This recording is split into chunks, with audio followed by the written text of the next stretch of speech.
Welcome back, everybody, for another deep dive. Today, we're heading back in time to ancient Greece to explore a kind of surprising tension between philosophy and democracy. And the foundation for this deep dive are some excerpts from democracy.txt. Now, I bet most of you think of Athens as like the birthplace of democracy, right? All those iconic pictures of the Parthenon. Yeah, it's such a powerful image, really ingrained in our minds. You know it. But what if I told you that one of ancient Greece's most famous thinkers, Socrates, actually had some serious doubts about democracy as it was in Athens? Yeah, it's interesting. Socrates, through the writings of his student, Plato argued that Athenian democracy had some fundamental flaws. That kind of blows my mind, honestly. Like finding out your favorite superhero has a secret dark side. So help me out here. What exactly was Socrates' problem with democracy? Well, he wasn't really a fan of just blindly trusting the wisdom of the masses. Socrates believed that voting was more than just a right. It was like a skill that needed to be developed through education and critical thinking. Oh, so it's not just it's a responsibility as well. Okay, I'm starting to see where this is going. Exactly. And to really drive this point home, Socrates used a powerful analogy, comparing a ship and its captain to a state and its leader. He asked if you were, setting sail, would you want just anyone at the helm? Or would you want someone skilled in navigation? I see what you mean. I definitely wouldn't want to be on a ship where they pick the captain by drawing straws. But how does this connect to voting? Well, Socrates argued that choosing a leader for a state, it's no different. Just like navigating a ship, governing a society, it takes knowledge and expertise. And he believed that letting uninformed citizens vote, it was just as risky as letting an untrained crew steer a ship, especially through a storm. I'm starting to get it. If you're going to make decisions that impact everyone, you should probably understand the issues, right? Didn't Socrates get into some hot water for these ideas, though? Yeah, he did. And tragically, his own life highlights the very danger he was warning about. In 399 BC, Socrates was put on trial on these trumped-up charges, and even though he was brilliant, a jury of 500 Athenian citizens voted to sentence him to death. Wow, so he was actually condemned by the very system he was criticizing. Exactly. And this event is considered a tragedy, not just because they lost a brilliant mind, but because it really demonstrated how a majority vote, if it's not based on informed judgment, can be manipulated and lead to injustice. That really makes you think about the importance of each vote. It's not just a casual choice, it's a serious responsibility. But hold on, I thought Socrates was all about reason and logic. Was he really suggesting that only a select group of smart people should have a say? That's a common misconception, actually. Socrates wasn't pushing for some kind of elite rule. What he believed in was what he called intellectual democracy, where citizens would actually, engage in critical thinking and reasoned debate before casting their votes. Wait, can you explain intellectual democracy a little more? What would that look like in practice? He was essentially making a distinction between democracy just by birthright, just being born in Athens, and a democracy where citizens actively work on their wisdom and understanding to make informed decisions. Ah, I get it. It's not about keeping people out. It's about encouraging everyone to participate in a more thoughtful and informed way. Yeah. But how realistic is that? Well, that's the question, isn't it? But before we get too deep into that, let's talk about another one of Socrates' big concerns. The danger of what he called demagoguery. Demagoguery, that sounds kind of scary. It is. Socrates was really aware of how easy it was for politicians to take advantage of people's desires for simple solutions and quick rewards. He warned against charismatic leaders who appeal to emotions and prejudices instead of logic and reason. Oh, so it's kind of like those political ads that make you feel good but don't really have any substance? You got it. And to make this point clear, Socrates used another one of his brilliant analogies.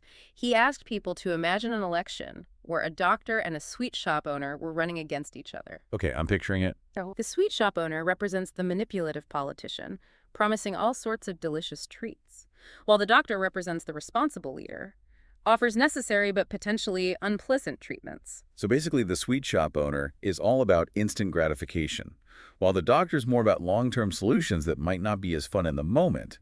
It's like choosing between a sugary donut and a healthy salad. Exactly. And Socrates was worried that in a democracy, the sweet shop owner, the demagogue, would often win, just because people would naturally be drawn to the promises of immediate pleasure, even if those promises end up hurting them in the long run. Kind of like those buy now, pay later schemes. Sound great in the beginning, but then you end up drowning in debt. So what Socrates was saying is that we need to watch out for leaders who put popularity ahead of making wise decisions. Exactly. He thought we should be more like doctors when making decisions, considering the long-term benefits over just what feels good right now. This is making me rethink how I approach talking about politics. That's for sure. It's easy to get swept up in all the talk. Yeah. But Socrates reminds us to step back and think critically. So what did he think would happen if we kept electing these sweet shop owners instead of doctors, Yeah. so to speak? Well, that's a really good question. Yeah. And it's super relevant even today. Socrates believed that a society that keeps choosing quick fixes over long-term well-being would eventually, start to decline. He saw this happening in a few ways. Okay, I'm listening. What kind of consequences did he see coming? Well, one of the main things he worried about was this idea of truth and reason kind of fading away. He thought if politicians could just win elections by appealing to emotions and prejudices, then, facts and logic would become less and less important. Is that kind of like what we're seeing now with all the misinformation and fake news going around? It feels like people care more about believing what makes them feel good than what's actually true. Yeah, you're right on there. That was a big part of what Socrates was worried about. He thought public discussion would just turn into a shouting match, where the loudest, most shocking voices win, not the ones that actually make sense. Does that sound familiar? Definitely. It's like we're drowning in information these days. It's so hard to figure out what's real and what's not.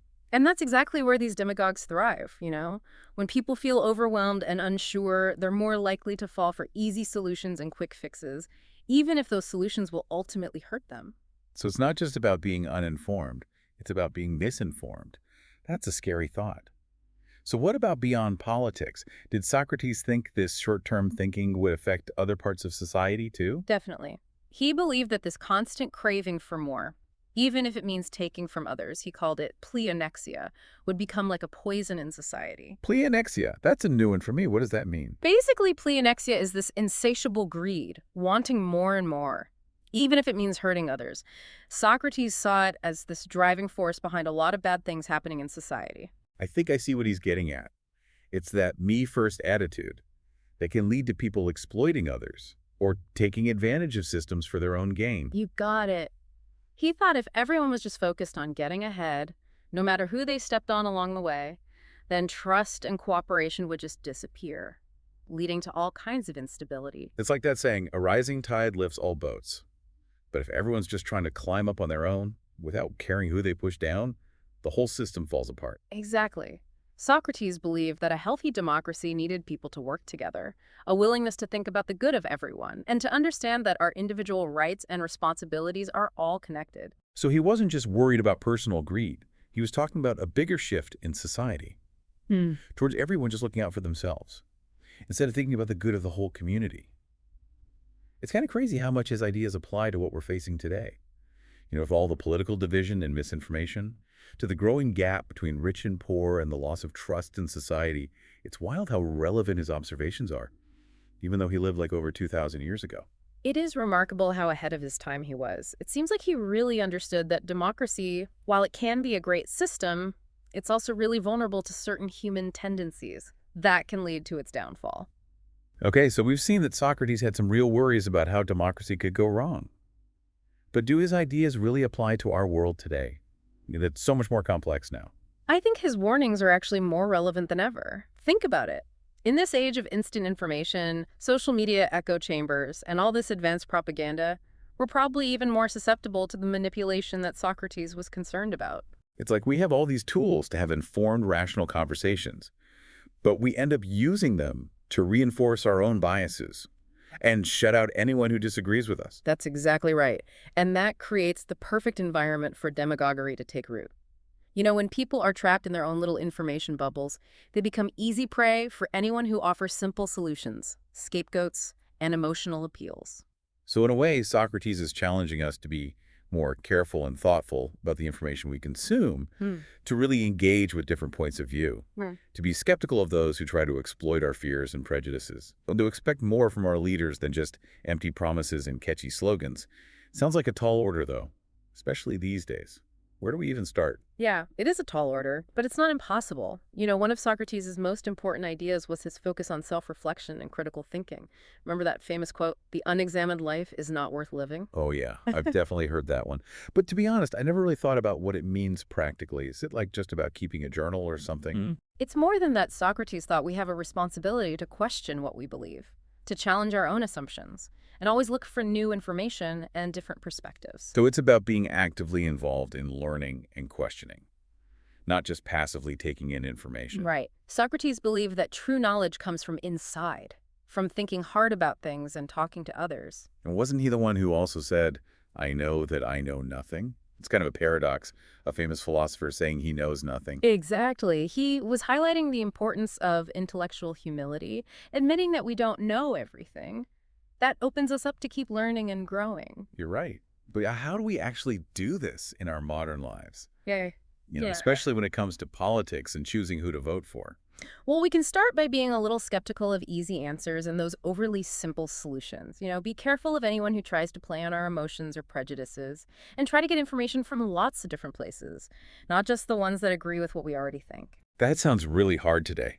When we're constantly bombarded with information from all sides, how do we even know where to start? It feels overwhelming, honestly. I hear you. It is tough.